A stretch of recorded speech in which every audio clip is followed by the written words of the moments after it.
Hi, friends. Today, we're going to talk about finding new private clients and teaching private yoga clients just in general. As many of you know, I've, for the bulk of my teaching career, taught mostly private clients. When I was in New York, I was teaching about 20 to 25 private sessions every week for the 10 years that I lived there. And since I've been in the DC area, I've since rebuilt my practice and I'm full. I've got about, with the way my schedule is now, 17 slots open to see private clients in. 14 of those are taken with people who have standing appointments, and the other 3 slots get taken about 6 weeks in advance. So I'm booked. In addition to mostly teaching private clients, I also do a lot of work with teachers around the idea of working with private clients, and I even have a training called The Science of the Private Lesson that I've been teaching to teachers since 2012. So since this is kind of what I'm known for, I get questions a lot from yoga teachers about how to build a private practice or about how to work with private clients. And the question I probably get asked most frequently is how to find new clients. And often the question is framed as like, I need help with my marketing skills. I need help with my business skills. I'm loving teaching the 2 private clients that I have, but I'm really struggling to make ends meet, or I need more work and I'd love to work with more private clients. So this is a video to partially answer that question. And there's a lot of things that need to be done to find new clients. And it can take time and it can take a lot of work. You need to be out in your community. You absolutely, I think, need to be teaching at least a few group classes at studios. Maybe you do a partnership with the farmer's market to teach a yoga class in the summer outside. You can be building relationships with the kind of practitioners that recommend yoga to their clients, like therapists, like chiropractors, like physical therapists, like acupuncturists. There are a lot of things that can be done to get your name out there, to start meeting people who might be interested and work with private clients, and to get your first few clients. And I'm very happy to help people think through that and make a strategy that really works for them. That's something that I do, particularly in the online version of my training. All that said, I've never really done any marketing to find private clients. You guys have maybe seen me on social media or you get my newsletter, and I don't market to private clients in either of those places, and I never have. And I had my original kind of 25 private sessions every week scheduled before I was ever on social media, without a website, without a business card, without doing any marketing at all. My practice grew entirely by word of mouth. And I think that what teachers need to really grow a thriving private practice is maybe a little strategy to get your first few clients, sure. But more than anything, what you need is the ability to get your students deeply engaged in their practice. And what that requires is a very different set of skills that is not taught in teacher trainings for the most part. Where you're working with your student in an entirely different way than you are teaching a group class. And that's what I teach in my teacher training. So I'm really excited. I've got 3 Science of the Private Lesson training scheduled in 2019. I would love to meet you and to work with you in person and to get to teach you all these things. I'm going to be in Tulsa, Oklahoma at the end of July. I'm going to be in Columbus, Ohio. I'm going to be in Tulsa at the end of June. I'll be in Columbus at the end of July. And I'll be teaching the training in New York City in the fall over 2 weekends in September and October. I also will be opening up registration for the online version of the training in September as well. I'm telling you all this because of some stuff going on in my personal life, I'm 99% positive I will not be scheduling any in-person trainings in 2020 and possibly in 2021 as well.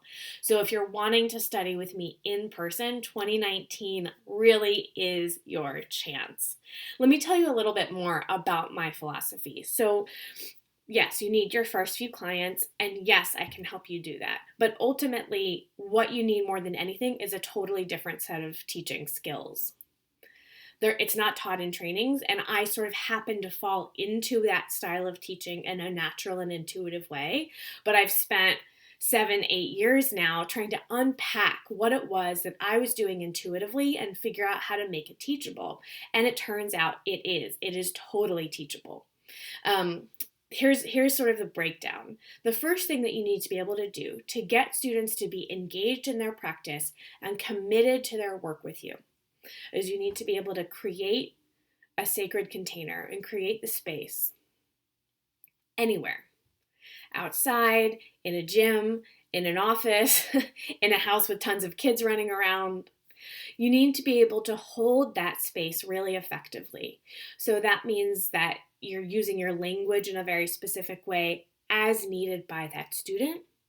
You're dealing with interruptions in a very specific way and using interruptions as a teaching tool. You need to be emotionally totally open to and committed to the idea of meeting your students where they are. And to be able to do that, you really need to know what's at the heart of the practice for you. What are the most important spiritual teachings of the practice, and how do you take those deeper teachings and make them accessible to lots of different kinds of people and lots of different kinds of situations?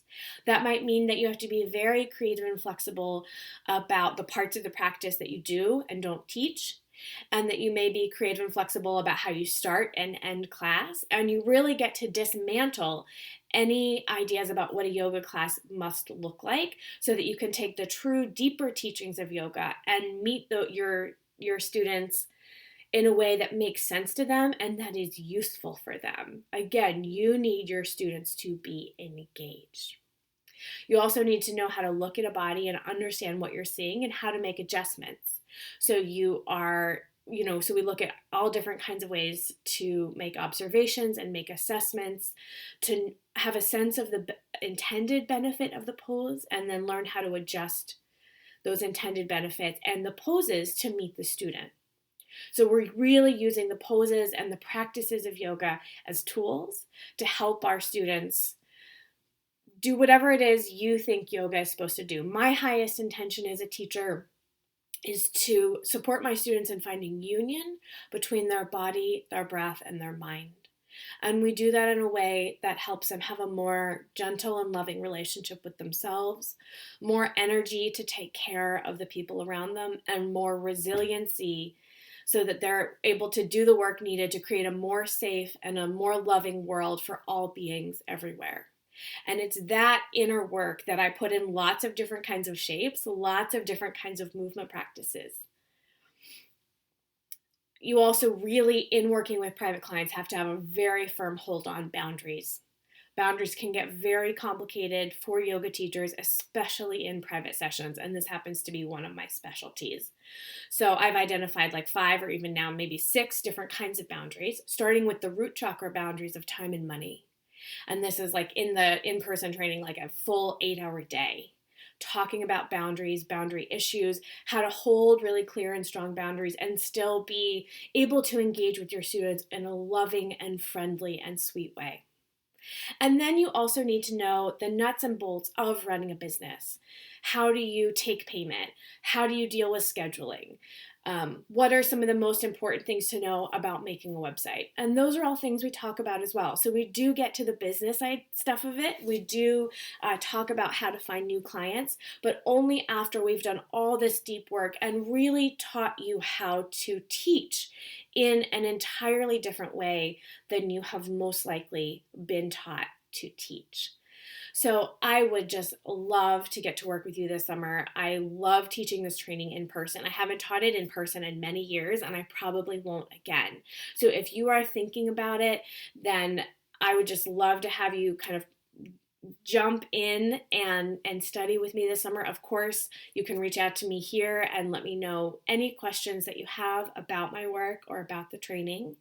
And any questions that you have about teaching private clients, shoot them my way. I'll give you the quick answer if I can. And then know that there's a huge amount of work here, and we are going to go really deep this summer. Hope to see you.